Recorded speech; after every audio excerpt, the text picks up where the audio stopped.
இன்னைக்கு இந்த சிங்கப்பெண் சிறப்பு படைய தொடங்கி வைக்கிற இந்த நிகழ்வு உண்மையிலே மனசுக்கு ரொம்ப நெருக்கமான ஒண்ணு. பெண்களுக்கு எதிரான இந்த கொடுமைகள்ல நமக்கு எப்பவுமே 0 டாலரன்ஸ் தான். அதுல ரொம்ப உறுதியா இருக்கிறோம். தமிழ்நாட்டில் இருக்கிற பெண்கள், பெண் குழந்தைகள் எல்லாருமே பாதுகாப்பா தன்னம்பிக்கையோட இருக்கணும். அதுக்கான முதல் கட்டம் தான் இந்த ஸ்டெப். ஒரு சில நிகழ்ச்சி மட்டும்தான் மனசுக்கு ரொம்ப நெருக்கமா ஃபீல் பண்ணும். அதை நினைச்சாலே ரொம்ப சந்தோஷமா ஃபீல் பண்ணும். அப்படிப்பட்ட ஒரு நிகழ்ச்சி தான் இன்னைக்கு இந்த சிங்கப்பெண் சிறப்பு படைய தொடங்கி வைக்கிற இந்த நிகழ்வு உண்மையிலே மனசுக்கு ரொம்ப நெருக்கமான ஒண்ணு, சந்தோஷமான ஒண்ணு. நம்ம பாட்டி, அம்மா, அக்கா, தங்கைகள், ஒவ்வொரு வீட்டில் இருக்கிற பெண் குழந்தைகள், இவங்க எல்லாருக்குமான பாதுகாப்பை உறுதி செய்வோம்னு சொன்னோம். ஆனா அது எலெக்ஷனுக்காக மட்டுமே கிடையாது. மனசிலிருந்து நிஜமா, உண்மையா, உணர்வு பூர்வமா சொன்னதுதான். பெண்களுக்கு எதிரான இந்த கொடுமைகள்ல நமக்கு எப்பவுமே 0 டாலரன்ஸ் தான். அதுல ரொம்ப உறுதியா இருக்கிறோம். சோ சொன்னது எல்லாமே செய்யணும். கொஞ்சம் கொஞ்சமா, படிப்படியா அதை செயல்ல கொண்டு வரணும். அதுல ரொம்ப தெளிவா இருக்கிறோம். அதனாலதான் ஆட்சிக்கு வந்த உடனே இந்த குறைஞ்ச நாட்களுக்குள்ளேயே இதை நடைமுறைக்கு கொண்டு வந்திருக்கிறோம். தமிழ்நாட்டில் இருக்கிற பெண்கள், பெண் குழந்தைகள் எல்லாருமே பாதுகாப்பா தன்னம்பிக்கையோட இருக்கணும். அதுக்கான முதல் கட்டம் தான் இந்த ஸ்டெப். இது மனசுக்கு ஒரு மன நிறைவை கொடுத்தாலும் அதே நேரத்தில் பெண்களை பத்தின சில செய்திகள்லாம் கேட்கும் போது உண்மையிலேயே மனசு பதறுது, கண்ணு கலங்குது. அது கண்ட்ரோல் பண்ணவே முடியல. ஏன்னா நடக்கிற கொடுமைகள்லாம் யாருக்குங்க? நம்ம குடும்பத்தை சேர்ந்தவங்க தானே. எப்படி மனசு பதறாம இருக்கும்? அதனால பெண்களுக்கு எதிராக இதெல்லாம் ஏன் நடக்குது, எதுக்கு நடக்குதுன்றது மற்றவங்க மாதிரி ரீல்ஸ்லயும் இன்ஸ்டாலையும் தேடிட்டு இருக்க முடியாது. ரியாலிட்டிய புரிஞ்சுக்கணும். சோ இந்த பிரச்சனைகள்லாம் ஏன் நடக்குது அப்படின்றத அனலைஸ் பண்ணி பார்க்கும்போது சுத்தி சுத்தி பாத்தீங்கன்னா ஒரே இடத்துலதான் நிக்குது. போதை பொருள் நடமாட்டம். அதை வேரோட பிடுங்கி எறியணும். இது 2026 போன மாசம் மே மாசம் 10ஆம் தேதி இந்த பிரச்சனை புதுசா முளைச்சு வந்துடல. இது பல வருஷமா இருக்கிற பிரச்சனை. பல வருஷமா இதை கண்டுக்காம விட்டதுதான் அந்த வேர் இவ்வளவு ஆழமா பரவி இருக்குது. இத பல வருஷமா கண்டுக்காம விட்டது யாருன்றது நான் சொல்லிதான் உங்களுக்கு தெரியணும்னு அவசியம் இல்லை. அது உங்களுக்கே நல்லா தெரியும். இப்ப அதை பத்தி பேசியும் பிரயோஜனம் இல்லை. முதல்ல இந்த போதை பொருள் நடமாட்டத்தை வேரோட பிடுங்கி எறியணும். அப்படி எரிஞ்சாதான் இந்த பெண்களுக்கான இந்த சேஃப்டி ரொம்ப ஸ்ட்ராங் ஆகும். இது ரெண்டுமே ஸ்ட்ராங் ஆனாலே ஆட்டோமேட்டிக்கா சட்டம் ஒழுங்கும் சரியாகும். இந்த 3 விஷயம் சொன்னல, இந்த போதை பொருள் நடமாட்டம், பெண்களுக்கு எதிரான இந்த கொடுமை, இந்த சட்டம் ஒழுங்கு, இது 3மே ஒண்ணுக்கு ஒண்ணு இன்டர்லிங்க்ட் தான். இதுவும் இப்ப புதுசா வந்த பிரச்சனை கிடையாது. பல வருஷமா இது இன்டர்லிங்க்டா தான் இருக்குது. இதெல்லாம் ஏன் எதுக்குன்றது இப்ப முக்கியம் இல்லை. இது எப்படி சரி செய்ய போறோம்ன்றதுதான் முக்கியம். பட் அதே நேரத்துல இன்னொன்னையும் நம்ம மனசுல எடுத்துக்கணும்.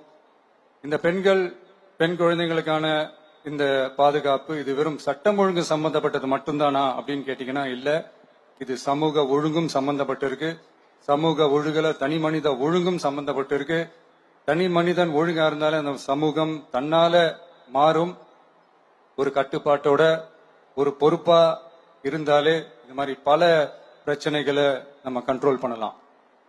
படிக்கிற இடத்துல, வேலைக்கு போற இடத்துல, டிராவல் டைம்ல, ஆனா டெய்லி லைஃப்ல பயம் இல்லாம மரியாதையோட நம்ம பெண்கள் வாழணும். அதுக்கான ஒரு அட்மாஸ்பியரை நம்ம கிரியேட் பண்ணணும்.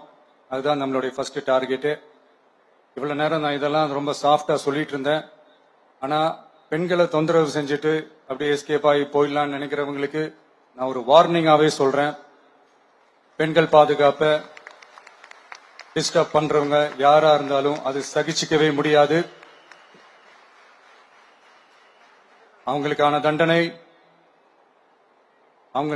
தண்டனைக்கான அந்த நடவடிக்கைகள் எல்லாமே போலீஸ் டிபார்ட்மெண்ட்ல இருந்து ரொம்ப கடுமையான ஒரு தண்டனையா இருக்கும், கடுமையான ஒரு நடவடிக்கைகளா இருக்கும். அந்த தண்டனை அவங்களுக்கான அந்த சார்ஜ் ஷீட் எல்லாமே ரொம்ப ஃபாஸ்டா ஸ்பீடா அது செயல்படுத்தப்படும். என்ன ஒண்ணு, அந்த ஸ்பீட்ல நிரபராதிகள் யாரும் தண்டிக்கப்பட்டிருக்கூடாது. இதையும் காவல் அதிகாரிகள் மைண்ட்ல எடுத்துக்கணும்.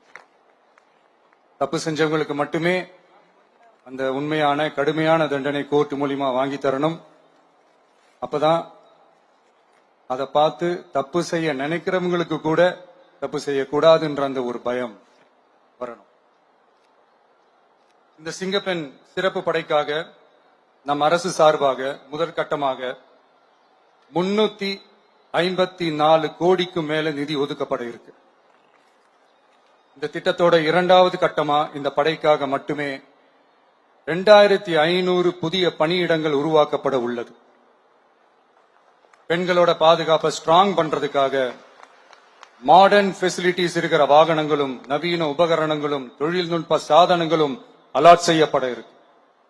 ஆல்ரெடி உமன் சேஃப்டிக்காக செயல்படுற அமைப்புகளுக்கு அடிஷனல் ஸ்ட்ரென்த் அண்ட் சப்போர்ட்டா இந்த சிங்கப்பெண் படை செயல்படுங்கிறத மீண்டும் வலியுறுத்தி சொல்ல விரும்புறேன்.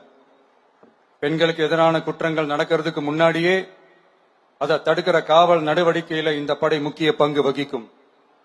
ஃபீல்ட் ஒர்க்ஸ் அண்ட் பிரிவென்டிவ் ஆக்ஷன்ஸ்ல இந்த படை ஈடுபடுறதால அனைத்து மகளிர் காவல் நிலையங்கள் எல்லாம் வழக்கு விசாரணையிலும் குற்றவாளிகளுக்கு தண்டனை வாங்கி தர்றதிலையும் இன்னும் அதிக கவனம் செலுத்த முடியும்.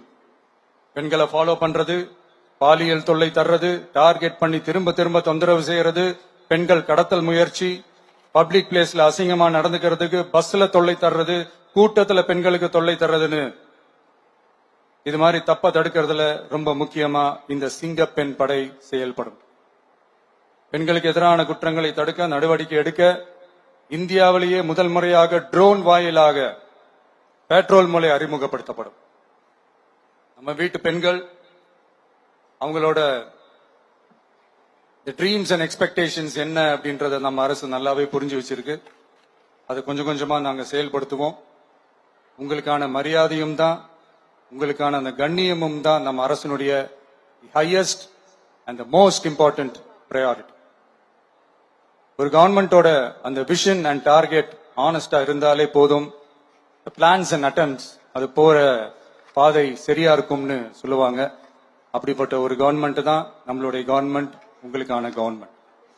இந்த ஷார்ட் ஸ்பேன்ல இந்த சிங்கப்பெண் சிறப்பு படைய நடைமுறைக்கு கொண்டு வந்து இதுக்கு ரொம்ப கடுமையா உழைச்ச காவல்துறை அதிகாரிகளுக்கும் பணியாளர்களுக்கும் இந்த நேரத்தில் என்னுடைய பாராட்டுகளை தெரிவிச்சுக்கிறேன்.